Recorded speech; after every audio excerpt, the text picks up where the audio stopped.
मित्रांनो, आजचा हा पवित्र क्षण केवळ योगायोग नाही, आज तुमच्यावर परमेश्वराची कृपा आहे, म्हणूनच ही अद्भुत कथा तुमच्या कानावर येत आहे. ज्याने आज मनापासून ही कथा ऐकली त्याच्यावर श्री महालक्ष्मी देवीची अखंड कृपादृष्टी राहील. त्याला आयुष्यात कधीही इतरांसमोर हात पसरावा लागणार नाही. त्याच्या घरातील संकटे दूर होतील. धन, धान्य आणि सुखसमृद्धीचा वर्षाव होईल. पण जो कोणी ही कथा ऐकताना दुर्लक्ष करतो, मनाने उपस्थित राहत नाही, तो लक्ष्मी मातेच्या आशीर्वादापासून वंचित राहतो. त्याच्या कामात अडथळे येतात, कष्ट वाढतात आणि यश दूर राहते. म्हणून प्रिय श्रोत्यांनो, तुम्ही आज ही कथा शेवटपर्यंत नक्की ऐका. महालक्ष्मीच्या अमर्याद कृपेचा लाभ घ्या. या दिव्य क्षणी आपल्या मनातील सर्व वाईट विचार दूर सारून एकाग्रतेनं या पवित्र गाथेचा आनंद घ्या. ज्यांना लक्ष्मी मातेचा आशीर्वाद हवाय त्यांनी हा व्हिडिओ आवडीने शेअर करा. आपल्या शुभेच्छांसह कमेंटमध्ये लिहा, जय महालक्ष्मी माता. हीच तुमच्यासाठी खरी सुरुवात आणि समृद्धीची दिशा आहे. विदर्भातील कुंडलपूर हे नगर समृद्ध होते, पण लोकांच्या मनात थोडासा अहंकार वाढलेला होता. त्या नगराचा राजा सत्यशील, न्यायप्रिय, दयाळू आणि धर्मनिष्ठ होता. मात्र त्याला संतान नव्हते. राजा राणी रोज संध्याकाळी नगरातील गरिबांना भोजन देत असत. एके दिवशी नगरात तेजस्वी वृद्ध साधू आला.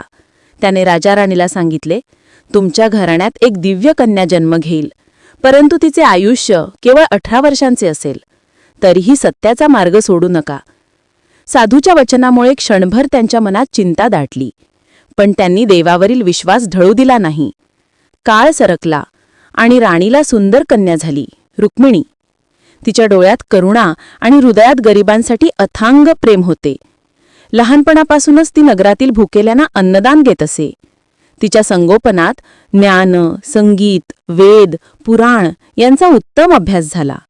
नगरातील प्रत्येक जण तिच्या सौंदर्याबरोबरच तिच्या दयाळू स्वभावाने प्रभावित झाला. रुक्मिणीचे 18वे वर्ष उजाळले. तिचे विवाह ठरले होते. राजवाड्यात आनंदाचे वातावरण होते. मात्र विवाहाच्या आदल्या रात्री तोच साधू पुन्हा प्रगट झाला. त्याने शांत स्वरात सांगितले, कन्ये, उद्या सूर्यास्ताच्या वेळी यमदूत तुझे प्राण घेतील. हे ऐकून सगळ्या राजघराण्यावर दुःखाचे सावट पसरले. पण रुक्मिणी अत्यंत शांत राहिली. ती म्हणाली, माझ्या शेवटच्या दिवशी मी जितक्या भुकेल्यांना शक्य आहे तितक्या लोकांना अन्नदान करीन. हेच माझ्या जीवनाचे अंतिम कर्तव्य असेल. पहाटेपासून राजवाडा सुगंधाने भरून गेला. नगरभर घोषणा झाली की आज रुक्मिणीच्या हातीचे अन्न प्रसाद आहे. हजारो लोक दूरदूरहून आले. रुक्मिणी स्वतः हाताने स्वयंपाक करून सर्वांना प्रेमाने भोजन वाढत होती. सूर्य झुकू लागला तसा बहुतेक लोक घरी परतले. तेवढ्यात एक वृद्ध स्त्री थकलेल्या पावलांनी आली. तिच्या डोळ्यात पाणी होते. ती म्हणाली, बाळा, माझ्या लेकरासाठी इतकं प्रेम दिलंस, तुला माझा मातृ आशीर्वाद. तुझं आयुष्य गंगेप्रमाणे अखंड राहो. रुक्मिणीने तिचे पाय धरले. सूर्यास्त झाला, पण यमदूत येतच नाहीत. रात्र गडद होत गेली.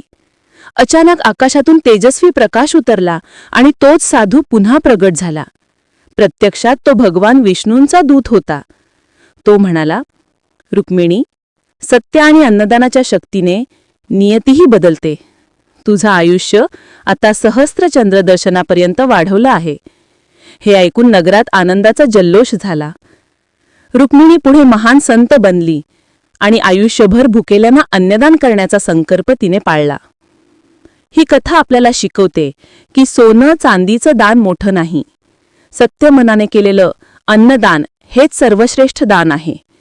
भुकेल्याच्या हृदयातून निघालेला सच्चा आशीर्वाद विधिलिखित बदलू शकतो.